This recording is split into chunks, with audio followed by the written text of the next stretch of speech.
আমার সব ভিউয়ার্স ফ্রেন্ডদের কাছে আমি কিন্তু অনেক দিন পরে একটা ভিডিও নিয়ে এসেছি, মানে একটু লং ভিডিও, মানে খুব লং নয়। তো মাম্মা সোনার সঙ্গে আজকাল আমার দিনকাল কেমন যাচ্ছে সেটাই দেখাচ্ছি। তো সোনা মাম্মা যখন তার বাবা বাড়িতে আসবে বলে জানে, সে কিন্তু ওয়েট করে বসে থাকে যে বাবা কখন আসবে।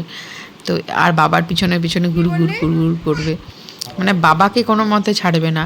আর রাত্রে 11টা বাজে, তন্ময় একটু দেরি করেই বাড়িতে এসেছে, এসে বলছে যে রাতে আমি একটু পরোটা খাবো আর আলুর দম করো।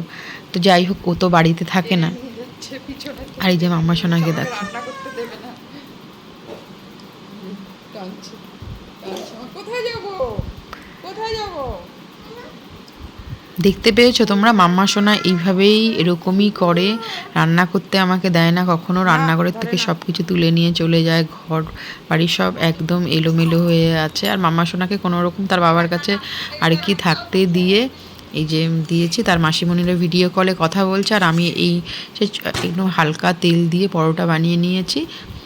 আর বানিয়ে নিলাম হলো আলুর দম, যেটা তন্ময় খেতে খুবই ভালোবাসে। তো আলুর দম বানিয়ে নিয়েছি একদম গাঢ় গাঢ় করে। তো যেটা হচ্ছে মাম্মা সোনার ছোটো ছোটো ভিডিওতে, শর্ট ভিডিওতে তোমরা দেখতে পাওই।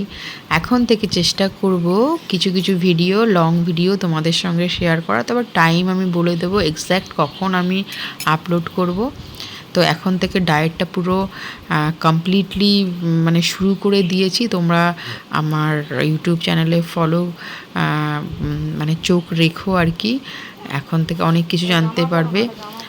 আর ওজনও কমাতে হবে, ওজনটা বেড়ে গেছে এখন, সেই আগেকার মতন একদম স্ট্রিক্ট লাইন পুরো। তো মাম্মা সোনা তার বাবা এই যে খাচ্ছে, এই যে পরোটা দিয়ে। আর আমি একটু ভাত নিয়ে নিলাম, রুটিটা নিলাম না, কারণ ভাত খেয়েই সুস্থ থাকতে আমি বেশি পছন্দ করি। আর সকালের জন্য